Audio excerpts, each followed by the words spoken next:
하나님이 오늘도 우리에게 새날을 허락하셨습니다. 사도신경으로 우리의 신앙을 고백하겠습니다. 전능하사 천지를 만드신 하나님 아버지를 내가 믿사오며 그 외아들 예수 그리스도를 믿사오니 이는 성령으로 잉태하사 동정녀 마리아에게 낳으시고 본디오 빌라도에게 고난을 받으사 십자가에 못 박혀 죽으시고 장사한 지 사흘 만에 죽은 자 가운데서 다시 살아나시며 하늘에 오르사 전능하신 하나님 우편에 앉아 계시다가 저희로서 산자와 죽은 자를 심판하시리라. 성령을 믿사오며 거룩한 공회와 성도가 도하는 것과 죄를 사여 주시는 것, 몸이 다시 사는 것과 영원히 사는 것을 믿사옵나이다. 아멘. 찬송가 539장입니다.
사무엘하 16장입니다.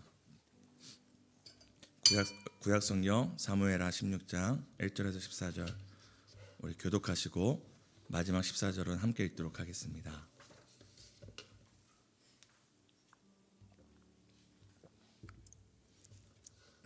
제가 먼저 읽도록 하겠습니다. 다윗이 마루턱을 조금 지나니 무비보셋의 종 시바가 안장을 지운 두 나귀에 떡 200개와 건포도 100송이와 여름과일 100개와 포도주 한 가죽 부대를 싣고 다윗을 맞는지라.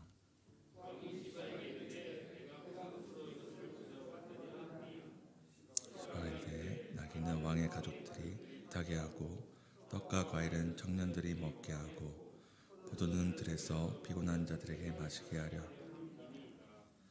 왕이 이르되 내 주인의 아들이 어디 있느냐 하니 시바가 왕께 아뢰되 예루살렘에 있는데 그가 말하기를 이스라엘 족속이 오늘 내 아버지의 나라를 내게 돌리리라 하나이다 하는지라. 무비보셋에게 있는 것이 다 내 것이니라 하니라. 시바가 이르되 내가 절하나이다. 내 주 왕이여 내가 왕 앞에서 은혜를 입게 하옵소서 하니라. 다윗 왕이 바울임에 이름에 거기서 사울의 친족 한 사람이 나오니 게라의 아들이요 이름은 시므이라. 그가 나오면서 계속하여 저주하고 모든 신하들을 향하여 돌을 던지니 그때의 모든 백성과 용사들은 다 왕의 좌우에. 시므이가 저주하는 가운데 이와 같이 말하니라. 피를 흘린 자여 사악한 자여 가거라 가거라.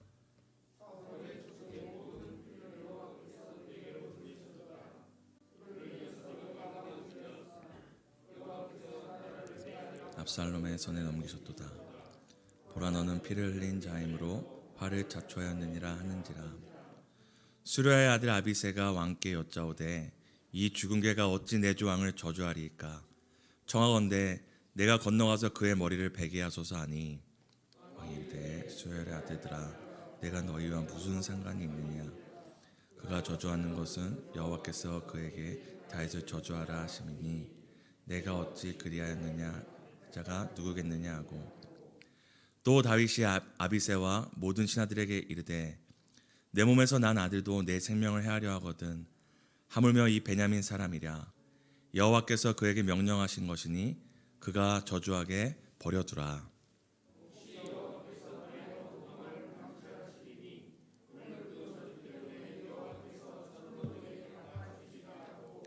다윗과 그의 추종자들이 길을 갈 때에 시므이는 산비탈로 따라가면서 저주하고 그를 향하여 돌을 던지며 먼지를 날리더라.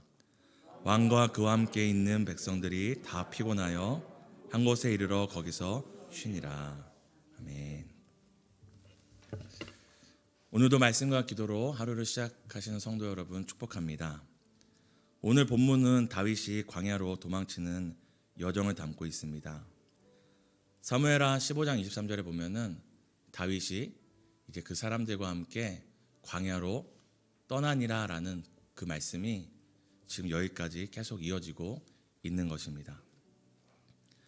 다윗은 이스라엘 땅에서 가장 높은 자리에 있던 자였는데 이제 가장 낮은 자리로 가는 사람이 되었습니다.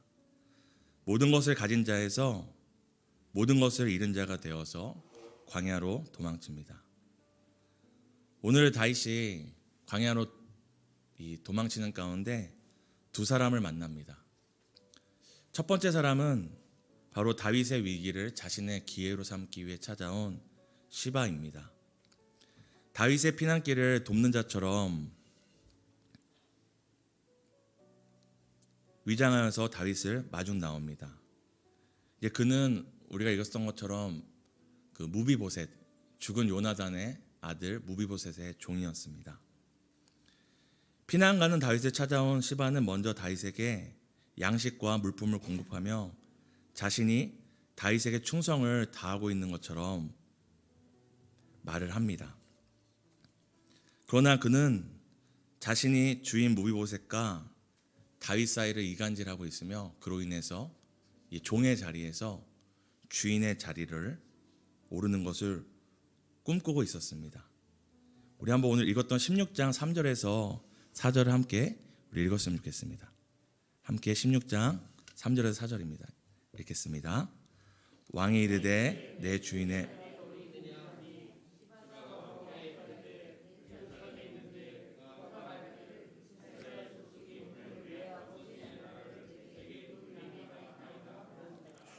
왕이 시바 4절도 함께 읽겠습니다. 왕이 시바에게 이르되 무비보셋에게 있는 것이 다 내 것이니라 하니라. 시바가 이르되 내가 절하나이다. 내 주 왕이여 내가 왕 앞에서 은혜를 입게 하옵소서 하니라. 시바의 거짓말은 다윗이 이제 무비보셋이 이제 다윗이 광야로 도망가는 것을 보고 자기가 다시 한번 할아버지 사울과 아버지 요나단을 이어서 이스라엘 왕의 자리에 앉을 수 있다라고 말하는 것과 이제 그때 다윗이 무비보셋에게 내가 줬던 것을 다 너가 가져라 할 때 이 무비보셋의 반응을 통해서 그의 속마음을 알 수 있습니다. 오늘 시바가 뭐라고 얘기하죠? 감사합니다라고 얘기하고 있습니다. 내가 은혜를 받았습니다라고 얘기합니다. 만약에 시바가 정말 다윗을 위로하고 다윗의 그 피난길을 어떤 힘을 실어주기 위해 왔다면 자기의 주인인 무비보셋과 다윗 왕을 이간질할 필요도 없고 또 무비보셋에 있던 것들을 자신에게 준다 할 때 그것을 감사하며 받을 이유도 없습니다. 우리가 방금 읽었던 16장 3절에서 4절을 통해서 시바가 다윗에게 찾아온 진짜 목적을 알 수 있습니다. 다윗의 위기가 자신에겐 기회가 될 수 있다 생각했기 때문입니다. 두 번째로 다윗을 찾아온 사람은 이제 사울의 친족이었던 시므이입니다. 시므이는 아들 압살롬의 반역으로 인해 황급히 도망가는 다윗을 찾아와서 대놓고 욕을 합니다. 앞서 시바가 이제 속이고 위장하여서 다윗의 위기를 기회로 삼으려고 했던 사람이라면 이 시므이는 대놓고 다윗에게 돌 던지며 욕을 하면서 그 다윗이 가는 길에 더 이렇게 아픔을 주는 사람입니다. 시므이가 오늘 말한 다윗이 피 흘리고 다윗이 지은 사악한 죄가 사울 왕과 요나단의 죽음의 원인을 다윗에게 돌리는 것인지 아니면 우리아의 아내 밧세바와 간음하고 또 그 충신 우리아를 죽이는 그 사건에 대해서 지목하고 있는지 다 알 수는 없지만 한 가지 분명한 것은 광야로 도망치고 있는 다윗에게 돌을 던지며 저주와 욕을 퍼붓고 있습니다. 우리가 읽었던 16장 9절에서 11절에 보면 이것을 보고 들은 다윗의 부하들이 이제 이렇게 얘기합니다. 우리가 가서 저 욕하는 자를 목을 베버리겠다고 이야기를 합니다. 그러나 다윗의 반응은 그냥 두라고 말합니다. 그리고 다윗은 계속해서 묵묵히 걸어갑니다. 근데 어디로 걸어가고 있죠? 광야로 걸어가고 있습니다. 다윗이 왜 광야로 걸어갈까요? 이제 히브리어 광야에는 세 가지 의미가 있는데요. 이제 첫 번째는 우리가 아는 것처럼 이제 미드바르라고 해서 광야라는 뜻이 있습니다. 근데 똑같은 모음을 가진 상태에서 메다베르라고 하면 이제 말씀하다라는 뜻이 있고 또 다른 미다바르로는 일을 하기 위해서라는 뜻이 있습니다. 성경에 보면 광야는 단순히 우리가 어려움을 겪고 그냥 고난을 겪는 곳만이 아니라 성경에서 얘기하는 광야는 하나님이 말씀하시고 또 하나님이 일하시는 곳입니다. 그래서 우리가 잘 아는 것처럼 세례 요한이 그 광야에서 외치는 자의 소리라는 그 표현을 이제 봤잖아요. 그만큼 성경에서 광야는 단순히 숲이 없고 모래밖에 없는 그런 고난의 장소만을 얘기하는 것이 아니라 다시 한번 하나님의 말씀을 듣고 하나님의 일하심을 바라보는 곳이 바로 광야입니다. 오늘 읽었던 본문뿐만 아니라 이제 그 15장 23절에서부터 오늘 읽기까지 다윗이 광야를 갈 때 여러 사람을 만납니다. 내가 당신과 함께 하겠습니다. 이 법궤를 들고 내가 당신과 함께 걸어가겠습니다. 또 오늘처럼 거짓으로 위장해서 다윗을 위기를 기회로 삼는 사람, 아니면 대놓고 돌을 던진 사람을 다 만나는데 다윗의 모습이 한결같습니다. 무엇을 하죠? 광야로 묵묵히 걸어갑니다. 그리고 오늘 마지막 읽었던 우리 16장 14절을 함께 읽도록 하겠습니다. 16장 13절에서 14절을 함께 읽겠습니다. 함께 읽겠습니다. 시작. 다윗과 그의 추종자들이 길을 갈 때에 시므이는 산비탈로 따라가면서 저주하고 그를 향하여 돌을 던지며 먼지를 날리더라. 왕과 그와 함께 있는 백성들이 다 피곤하여 한 곳에 이르러 거기에 쉬니라. 누구를 만나던 그 사람들이 자신에게 무엇을 얘기하던 다윗은 자신이 피곤하여서 지칠 때까지 광야를 향하여서 끊임없이 나아갑니다. 바로 그 광야의 자리에서 만날 하나님을 바라보고 자신에게 말씀하실 하나님을 기대하고 또한 자신에게 일하실 하나님께 소망을 두기 있기 때문입니다. 오늘 다윗이 광야로 도망치는 근본적인 이유는 분명합니다. 다윗 자신의 죄 때문입니다. 그리고 그뿐만 아니라 다윗이 광야로 도망치는 또 다른 이유는 자신이 죄가 있던 없던 그거와 상관없이 바로 세상에는 악한 자들이 있기 때문입니다. 사랑하는 성도 여러분, 우리가 살다 보면 자신의 죄 때문에 죄의 쓴맛을 볼 때가 있습니다. 후회하며 내가 그때로 돌아간다면 다시는 그런 선택을 하지 않을 텐데 내가 왜 이랬을까 자책하며 또 주변 사람을 원망할 정도로 나의 죄악으로 인하여서 큰 고통을 받을 때가 있습니다. 뿐만 아니라 세상을 살다 보면 나의 죄로 인한 것이라 할지라도 그 죄의 상처에 또 소금을 뿌리며 고춧가루를 뿌리며 우리로 하여금 더 고통스럽게 하는 악인들을 만나고 또 세상의 악을 마주할 때가 있습니다. 그럴 때마다 우리는 어떻게 해야 할까요? 첫 번째 방법은 자신의 죄를 하나님 앞에 고백하며 광야로 나아가야 합니다. 두 번째 방법은 무엇일까요? 두 번째 방법 또한 나를 돕겠다고 하는 자의 손을 덥석 잡거나 나의 상처와 나의 고통 가운데 죄를 뿌리고 소금 뿌리는 자를 내가 가는 칼로 확 목을 베버리고 어차피 죄로 인하여 나도 죽을 바에 너도 같이 나도 죽고 너도 죽자 하면서 칼을 휘두르는 것이 아니라 여전히 내 앞에 있는 자가 나를 도우려 하던 나를 해하려 하던 묵묵히 광야로 걸어가야 합니다. 광야 같은 하루의 길을 걸어가야 하고 또 광야 같은 도망가고 싶지만 우리에게 허락하신 그 자리를 그 하루를 지켜내야 합니다. 당장 나를 도울 수 있는 자의 손을 잡고 또 반대로 나를 저주하고 모욕하는 자를 해하고 싶은 유혹이 우리에게 오지만 다윗이 고백했던 것처럼 나의 죄로 인하던 악인의 악으로 인하던 그 모든 것을 허락하신 분은 하나님이시기에 그 하나님의 선하심을 바라보며 우리는 묵묵히 주어진 오늘을 그리고 내가 걸어갈 수 있는 그 하루의 길을 걸어가며 지켜야 합니다. 우리 하나님은 죄지은 자녀를 징계하시되 징계한 후에 갖다 버리기 위해 징계하시는 것이 아니라 다시는 그 죄로 인하여서 또 인생의 쓴맛을 보지 않도록 쓴잔을 맛보지 않도록 우리를 가르치시고 깨끗게 하시고 새로운 삶을 주기 원하시는 아버지 하나님이시기 때문입니다.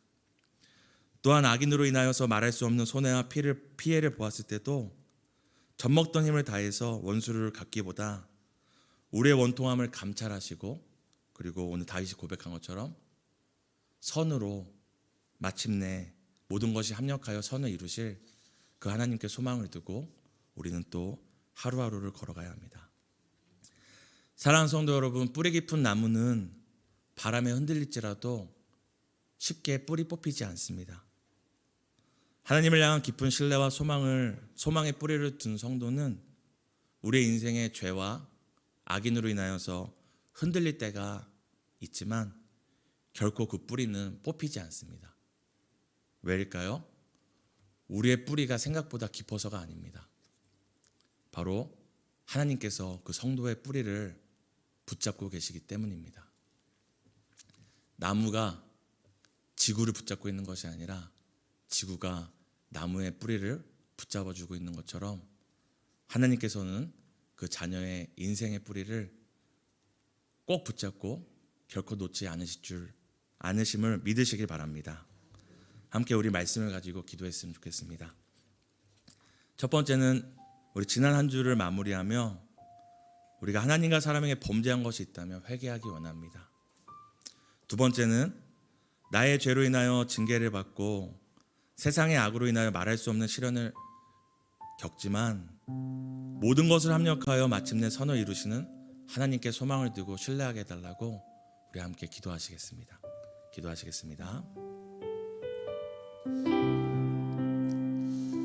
하나님, 하나님의 자녀로 살아가지만